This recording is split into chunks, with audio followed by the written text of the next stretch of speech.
जिसमें प्रत्याशी रहे पुनीत जी। कांग्रेस पार्टी ने सिंगल पर चुनाव लड़ा था। पुनीत जी यहाँ से प्रत्याशी थे।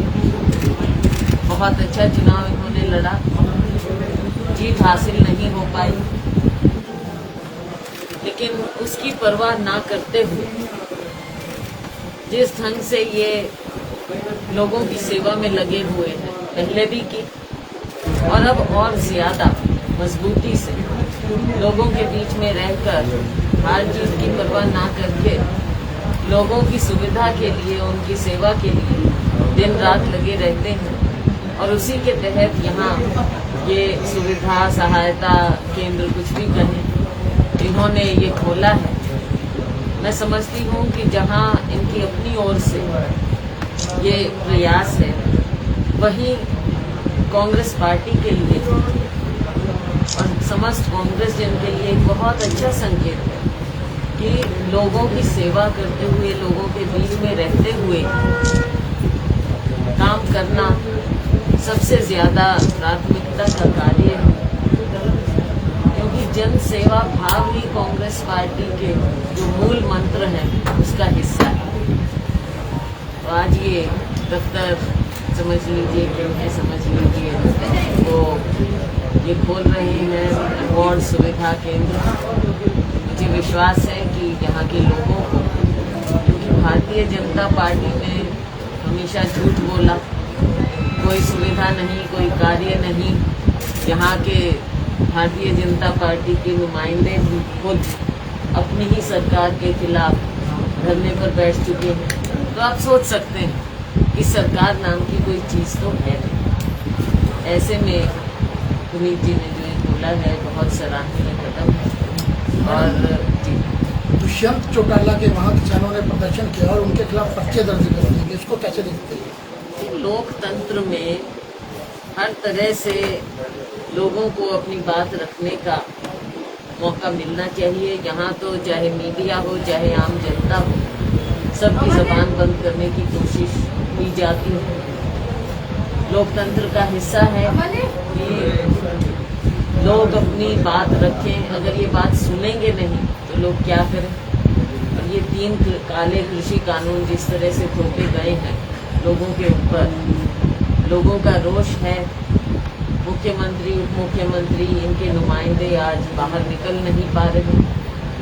लोकतंत्र में अगर आप लोगों की आवाज़ बंद करेंगे, उनका गला घोटेंगे, क्योंकि जनता जनार्दन सुप्रीम है, कोई ना कोई तरीका निकालेगी वो अपनी बात रखने का। लेकिन आप उनकी बात सुनने की बजाय उन पर केसेस बना दें। और अब एक और नया कानून बना रहे हैं जो प्रॉपर्टीज वाला है। अपने आप में केवल प्रॉपर्टी की बात नहीं है इस कानून। प्रॉपर्टी अगर खराब होगी तो उसका खामियाजा इतनी सी बात नहीं है, वहाँ सीमित नहीं है। ये तो किसी को भी कहीं भी कंस्पिरेटर बना ले, बहुत से ऐसे पहलू हैं। तो लोकतंत्र में इस सरकार का विश्वास नहीं है और यही कारण है कि सत्ता पक्ष के लोग ना उनकी सुनते हैं आम लोगों की, और फिर लोगों का रोज जब सामने आता है तो उनके ऊपर इस तरह के ये धाराएं लगाकर केसेस बनाए जाते हैं। पंजाब में भाजपा विधायक पर हुए हमले के बाद हरियाणा में भाजपा नेताओं ने कांग्रेस के पुतले और कहते हैं कि जो पूरा मामला है वो कांग्रेस से अंतिम था। आप मुझे बता दीजिए, काले कानून लेकर कौन आया था? कांग्रेस तो लेके नहीं आई, इनकी सरकार ने बनाई ये कानून। और इतने दिनों से किसान मजदूर बैठे हैं, उनकी आवाज़ आप सुन नहीं रहे। इतने किसान मारे गए हैं, जिनका देहांत हुआ है, आपने कोई सहानुभूति नहीं दिखाई। आपके नेता, आपके प्रतिनिधि किसानों को कभी खाड़कू कहते हैं, कभी कुछ और कहते हैं, गलत भाषा का प्रयोग करते हैं। और जब लोगों का रोष का सामना करना पड़ता है तो इनको कांग्रेस सामने नजर आ जाती है। इनको तो नेहरू जी से लेकर, मेरे को तो अब हैरानी है कि नेहरू जी का नाम नहीं लिया इन्होंने कि नेहरू जी ने करवाया हो। मैम, पंजाब बीजेपी ने इसको लिंचिंग से कंपेयर किया कि आपको लगता है ये जो प्रोटेस्ट का तरीका है ये सही था? देखो, किसी भी प्रकार की हिंसा नहीं होनी चाहिए। हिंसा के हम खिलाफ रहे और रहेंगे। लेकिन ये भी नहीं होना चाहिए कि आप पहले लोगों को प्रोवोक करें, लोगों की कहीं ना कहीं रिएक्शन आए और फिर आप दिखाएं, अपने आप को मार्टर बनाने की कोशिश करें। तो क्या ये आपकी चाल है कि आप ऐसे करें? कहीं ना कहीं। और इसके लिए कांग्रेस को आप दोषी क्यों ठहरा रहे हैं? पहले अपनी जुबान पर आप कंट्रोल करिए। हिंसा के हम खिलाफ हैं, किसी के साथ नहीं होना चाहिए।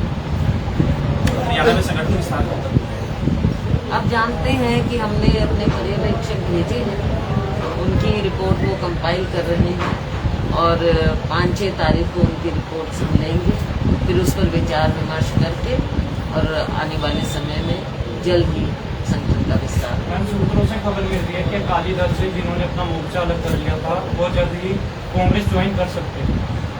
देखो, कांग्रेस पार्टी में जिसकी भी आस्था है, कांग्रेस के मूल्यों में, हमारे नेतृत्व में, राहुल जी में, सोनिया जी में जिनकी आस्था है, हमारे दरवाजे खुले हैं और हमारी विचारधारा को बढ़ाने के लिए जो आएंगे, कांग्रेस के हाथ मजबूत और करेंगे, उनका हम स्वागत करेंगे। मैम, पश्चिम बंगाल चुनावों में कांग्रेस की क्या स्थिति है? जनता पार्टी और ऐसी ताकतें हैं, कम्युनल फोर्सेस, इनके खिलाफ कांग्रेस पार्टी लड़ाई लड़ रही है और आगे हमें पूरा विश्वास है कि ऐसी ताकतें हारें, उसके लिए हम लड़ाई लड़ते हैं।